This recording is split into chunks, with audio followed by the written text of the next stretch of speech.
The doorbell screamed at 2 a.m., a shrill cry that ripped me from sleep like a knife through silence. I stumbled to the door, half expecting a prank, only to find a baby carrier on my porch with a tiny wailing infant and a shivering woman slumped beside it.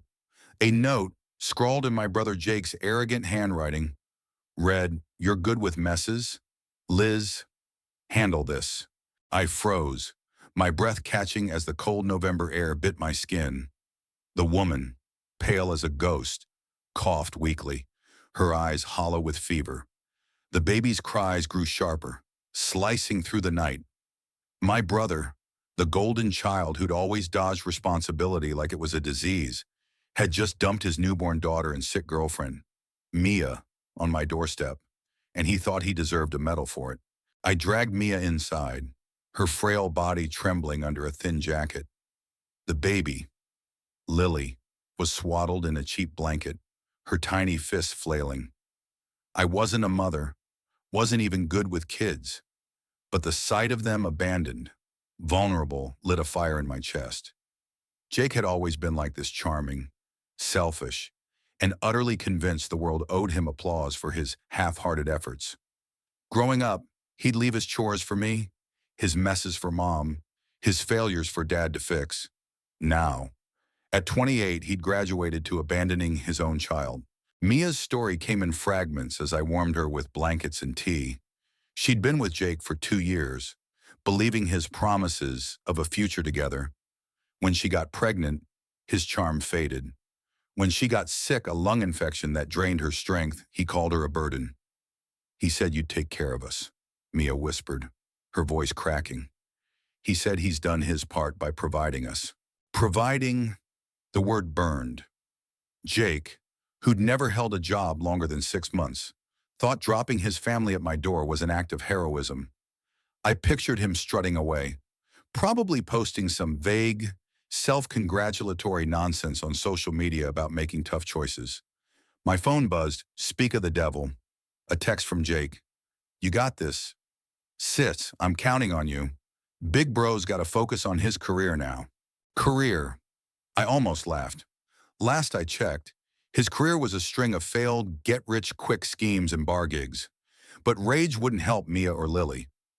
I tucked the baby into a makeshift crib from an old laundry basket and called a doctor friend, Sarah, who agreed to come by at dawn. Mia needed medicine, rest, and someone to remind her she wasn't disposable. The next day, Sarah confirmed Mia's infection was serious but treatable with antibiotics. I spent my savings on her prescription, ignoring the gnawing worry about my own bills. I worked freelance as a graphic designer, barely scraping by, but I couldn't let Mia and Lily suffer for Jake's cowardice.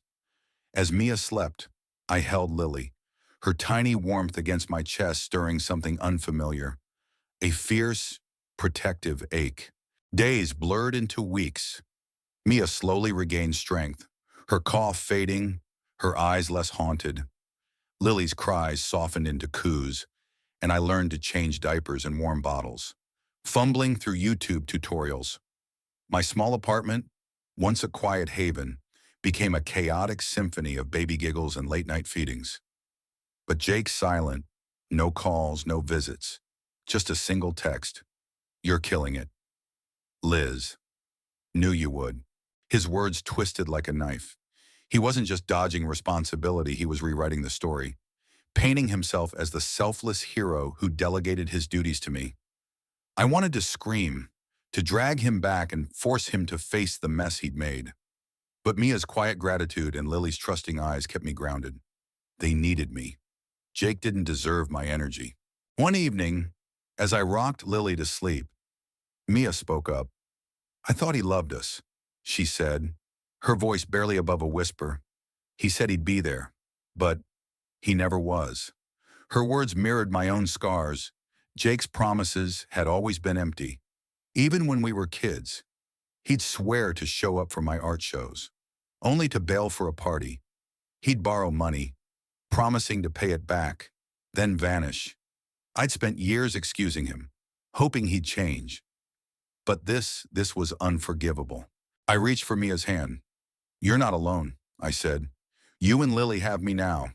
It wasn't a promise I made lightly. I was terrified my life wasn't built for this. But abandoning them wasn't an option. They weren't Jake's cast-offs. They were people, deserving of love and stability.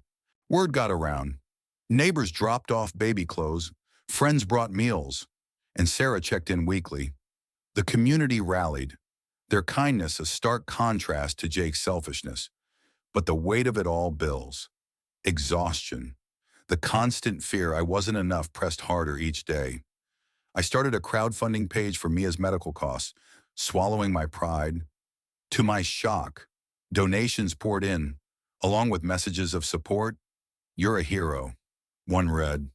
I didn't feel like one. I was just doing what Jake wouldn't. Then, 3 months later, Jake reappeared. He sauntered into my apartment, grinning like he just won the lottery. "Look at this setup," he said, gesturing at the tidy space I'd turned into a home for Mia and Lily. "Told you you'd handle it. Liz, I'm proud of you." Proud. The word snapped something inside me. "You don't get to be proud," I said, my voice low but shaking. "You left your daughter and Mia like they were trash. You don't get to waltz in and take credit." His grin faltered. "Whoa, chill. I knew you'd step up. That's why I brought them here. I'm not cut out for this dad stuff. But you're a natural." Mia, standing in the kitchen, dropped a mug. It shattered, the sound echoing my rage. "You don't get to decide who's cut out for us," she said, her voice steady despite her trembling hands. "Liz didn't just step up, she saved us. You ran." Jake's face reddened. He stammered, trying to spin another excuse. But I cut him off. "Get out," I said, "and don't come back until you're ready to be a father. A real one." He left muttering about ungrateful family, but his words didn't sting. For the first time, I saw him for what he was, a man too weak to face his own failures. Mia and I cleaned up the broken mug in silence, Lily babbling happily in her high chair. We were a team now, bound not by blood but by choice. Months later, Mia got a job at a local bookstore. Her strength fully returned. Lily took her first steps in my living room, her laughter filling the space with light. I found a better-paying design gig, enough to keep us afloat. We weren't perfect, but we were enough. Jake sent a half-hearted apology text once, but I didn't respond. He'd made his choice. We'd made ours. Looking back, I realized something. Jake's betrayal had forced me to find a strength I didn't know I had. It wasn't just about saving Mia and Lily. It was about proving to myself that I could rise above his selfishness. They weren't a burden. They were my family, chosen and cherished. And in their smiles, I found a purpose I'd never known I needed. What do you think? Did I do the right thing by taking them in? Or should I have forced Jake to face his responsibilities? Share your thoughts?